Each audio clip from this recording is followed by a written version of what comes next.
I met Nancy during our sophomore year of college. We were both part of the campus environmental club, and I was immediately drawn to her passion for sustainability and her infectious laugh. I remember the first time we really talked. We were planting trees for an Earth Day event, and she had a smudge of dirt on her cheek. I pointed it out, and she just laughed and smeared more dirt on her face, saying she was one with nature now. That carefree spirit was what made me fall for her. We started dating a few months later, and things moved quickly.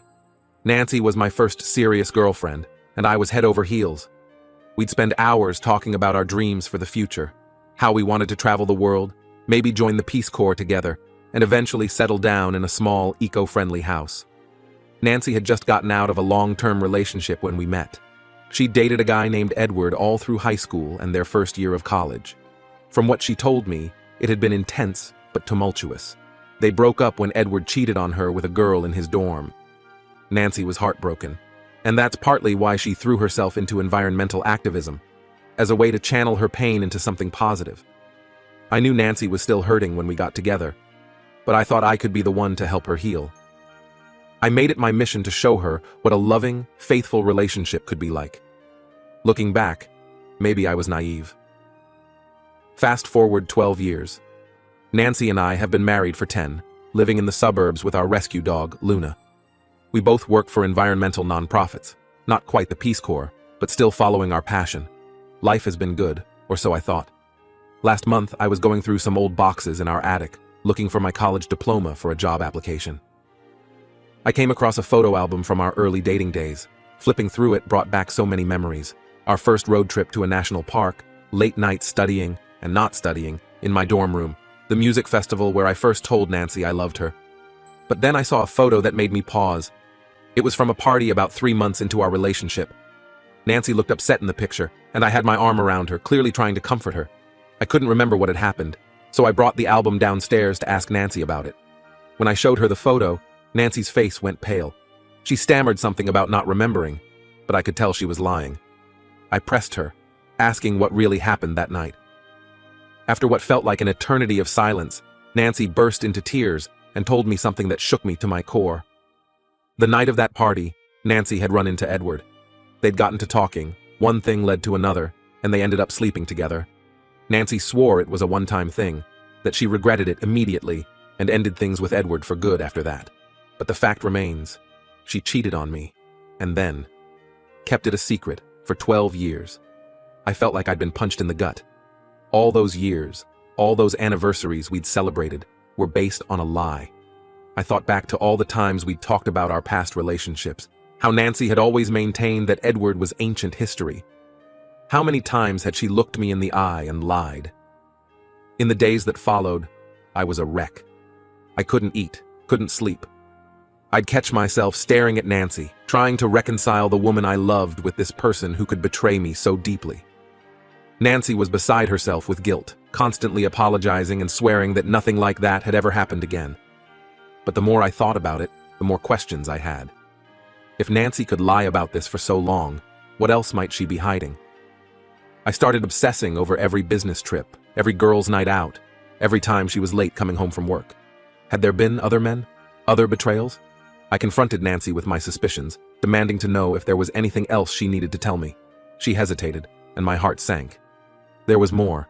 Nancy admitted that around the same time she slept with Edward, she had also kissed another guy at a party. She swore it was just a drunken mistake, that it didn't go any further than that, but by this point, I didn't know what to believe anymore. I found myself revisiting every moment of our relationship, wondering what was real and what was a lie. I thought about the necklace I'd given Nancy for our first anniversary, a little silver tree to represent the day we met. She'd cried when I gave it to her, saying it was the most thoughtful gift she'd ever received. Now I wondered if those tears were from guilt rather than joy. The worst part was realizing how easily Nancy had been able to lie to me all these years. We'd built a life together, shared our deepest secrets, or so I thought, planned for our future, and all that time, she'd been carrying this secret. How could I ever trust her again? Nancy begged me to forgive her, saying she was young and confused back then, that she'd spent years regretting her mistake. She swore she'd been faithful ever since, that she truly loved me and had committed herself fully to our relationship. But her words felt hollow in the face of such a long-standing deception.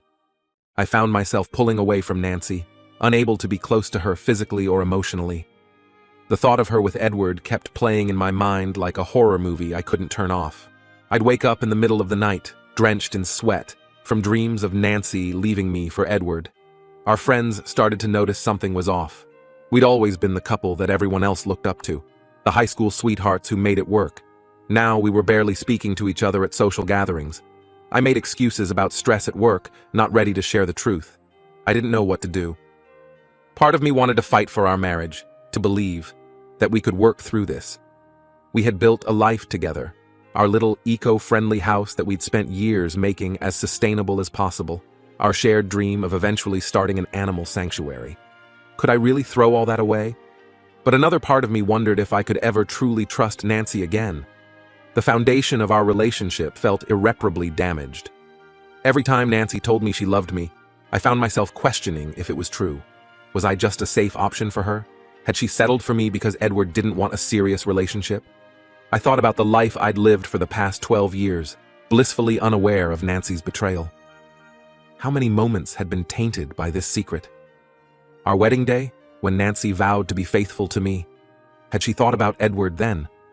When we bought our first house together, was she imagining a life with someone else? The uncertainty was eating me alive.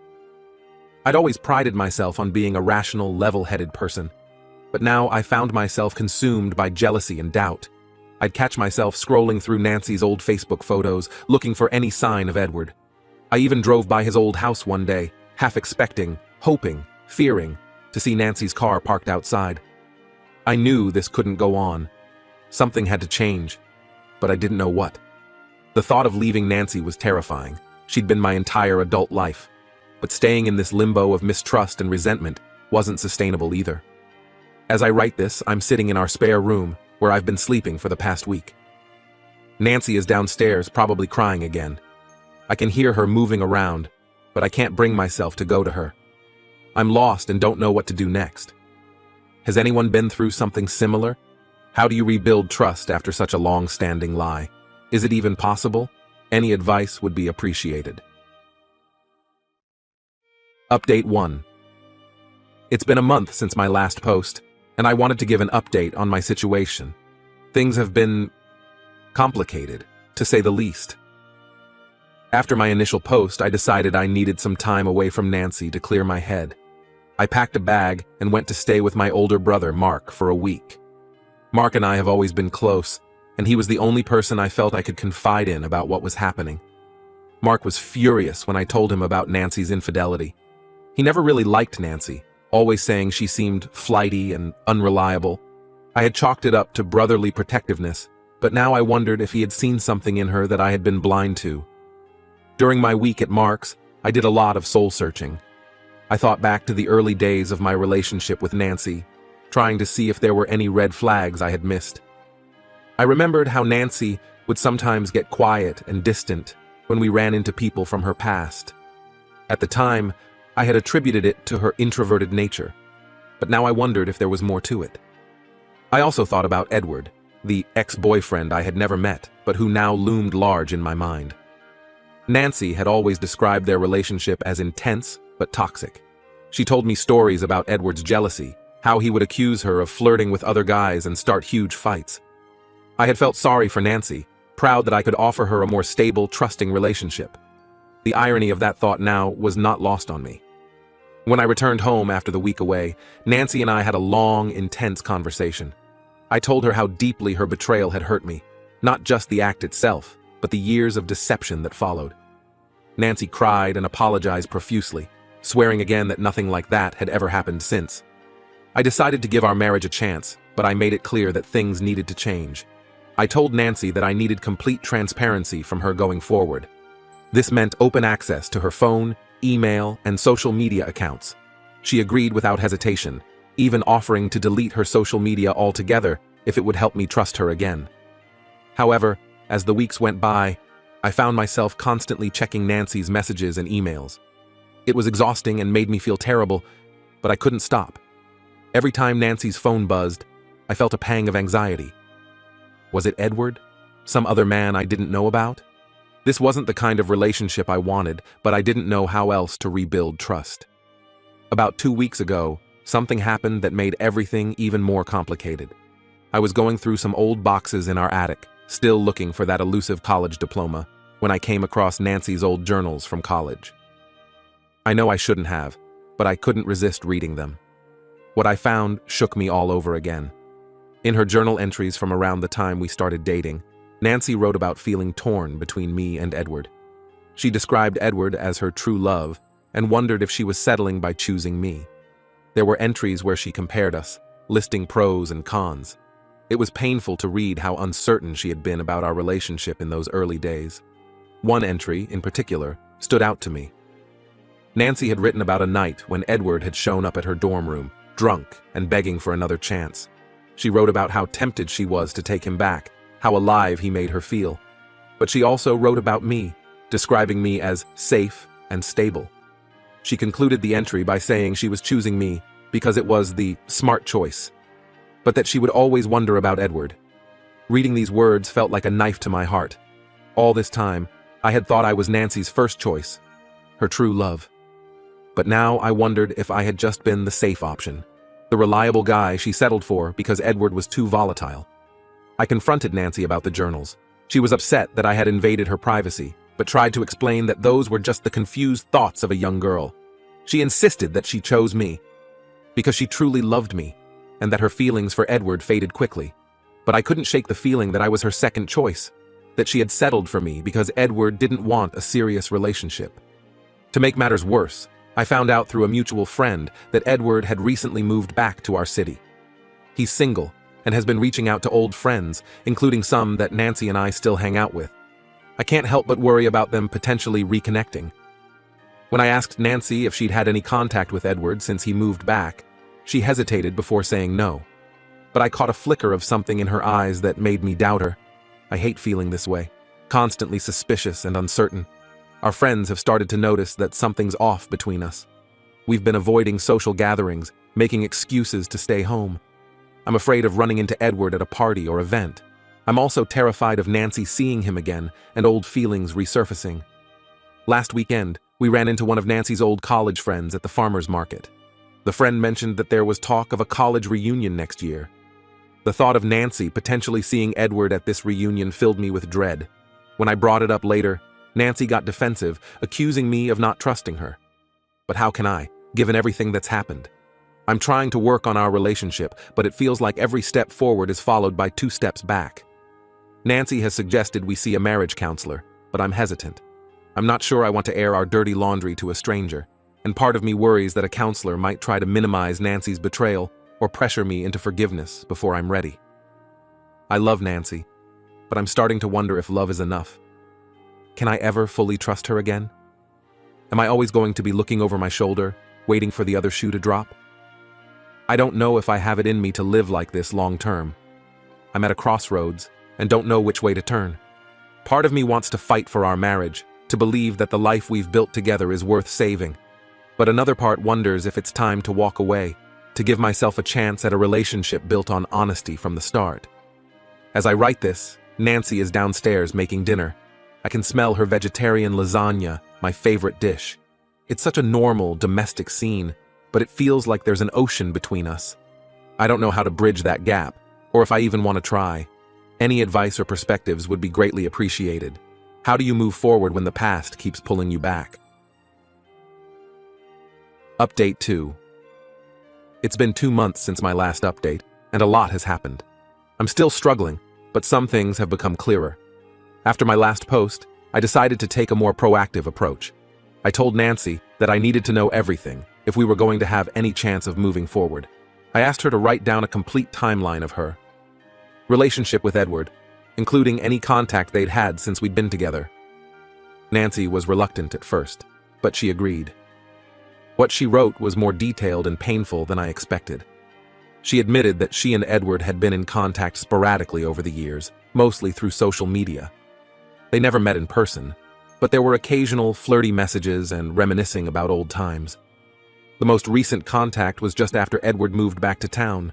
He had reached out to her on Facebook, asking to meet for coffee to catch up. Nancy said she declined, but she admitted to being tempted. This was the contact she had hesitated to tell me about before. Reading all of this was like a punch to the gut.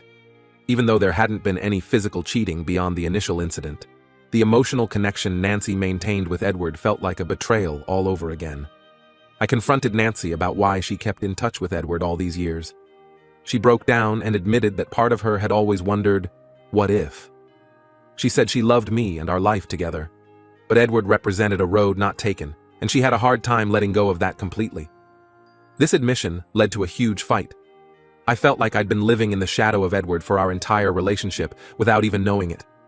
Nancy tried to explain that her feelings for Edward were just nostalgia, and that I was the one she truly loved and chose every day. But her words rang hollow after everything I'd learned. In the heat of the moment, I told Nancy I wanted a separation. The look of shock and hurt on her face almost made me take it back, but I knew I needed time and space to think clearly. I've been staying at a friend's place for the past 3 weeks. Being away from Nancy has given me some perspective. I've realized that while I still love her, I'm not sure I like the person she is anymore. The Nancy I fell in love with wouldn't have maintained a secret emotional connection with an ex for years. During this separation, I've been reflecting on our relationship and noticing things I had overlooked before. I remembered how Nancy would sometimes get defensive when I asked about her past, or how she'd change the subject when Edward's name came up in conversations with old college friends. At the time, I thought she was just trying to move on from a painful chapter in her life. Now, I wonder if she was hiding her lingering feelings for him. I've also been thinking about our future plans and how they've changed over the years. When we first got together, Nancy and I talked about joining the Peace Corps, about traveling the world and making a difference. Somewhere along the line, those dreams got scaled back. We settled for jobs at local nonprofits, bought a house in the suburbs. I always thought it was a natural part of growing up. But now I wonder if Nancy was holding back, keeping her options open in case Edward came back into the picture. Nancy has been calling and texting constantly, begging for another chance. She says she'll do anything to make things right. She's offered to cut off all contact with Edward and even suggested we move to a new city for a fresh start. She's talked about quitting her job and recommitting to our old dreams, joining the Peace Corps or starting that animal sanctuary we used to talk about. Part of me wants to believe her and try to salvage our marriage. We have a life together, a home, shared friends. The thought of starting over at 32 is terrifying, but a larger part feels like too much damage has been done. I'm not sure I can ever look at her the same way again. I've started individual counseling to help sort through my feelings. It's been helpful to have an objective perspective. My counselor has encouraged me to take my time making any big decisions and to focus on what I truly want, not just what I think I should do. For now, I'm focusing on healing myself. I've thrown myself into work, taking on a new project at the nonprofit that's challenging but rewarding. I've also started hitting the gym regularly and reconnecting with old friends I'd lost touch with over the years. It feels good to have goals and relationships that are just for me, not tied to my relationship with Nancy. Last week, I ran into Edward at a local coffee shop. It was surreal, finally putting a face to the name that's caused so much turmoil in my life. We didn't speak, but he clearly recognized me. I spent the rest of the day in a daze, wondering if he ever thinks about the pain he's caused, if he even knows the full extent of it. I still don't know what the future holds for Nancy and me. Some days, I miss her terribly and want nothing more than to go home and try to work things out. Other days, the thought of reconciliation makes me feel physically ill. I'm trying to take it one day at a time and trust that the right path will become clear eventually. For now, I'm committed to being honest with myself about my feelings and needs. That's something I've realized I wasn't always doing in my marriage, too focused on being the perfect husband to acknowledge my own doubts and insecurities. Whatever happens with Nancy, I want to carry that lesson forward. I'm grateful for all the advice and support I've received here. It's been a comfort knowing I'm not alone in this struggle. I'll update again when I have more clarity on my next steps. Update 3. It's been 6 months since my last update, and I've made some big decisions. After 3 months of separation, I filed for divorce.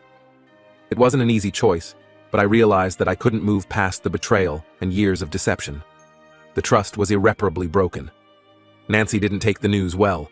She pleaded for another chance, promised to change, and even suggested we start over completely.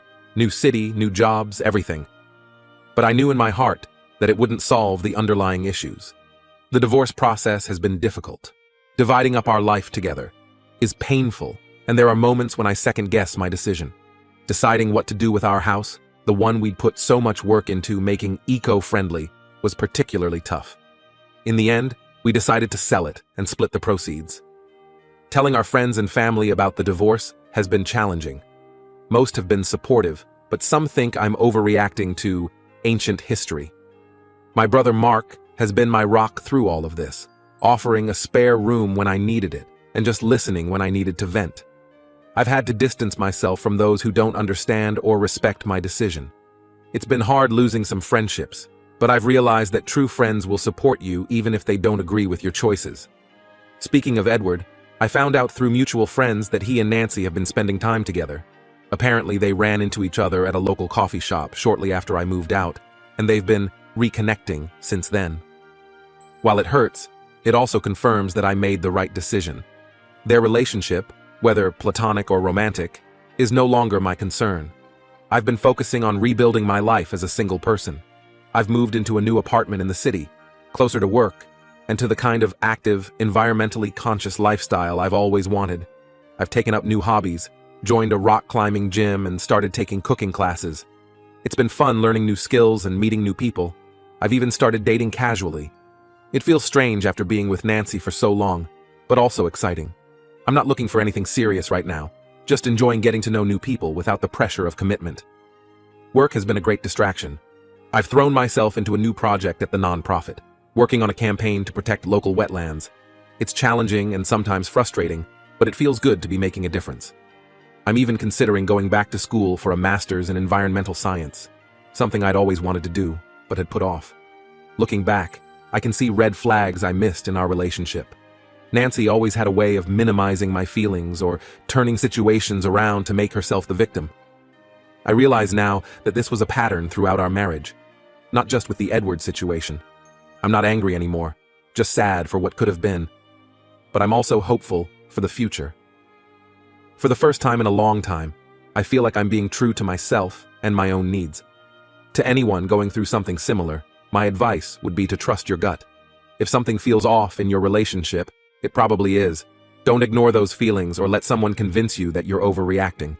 I don't know what the future holds, but I'm looking forward to finding out. Thank you to everyone who offered support and advice throughout this journey. It's been a tough road, but I'm finally starting to see the light at the end of the tunnel.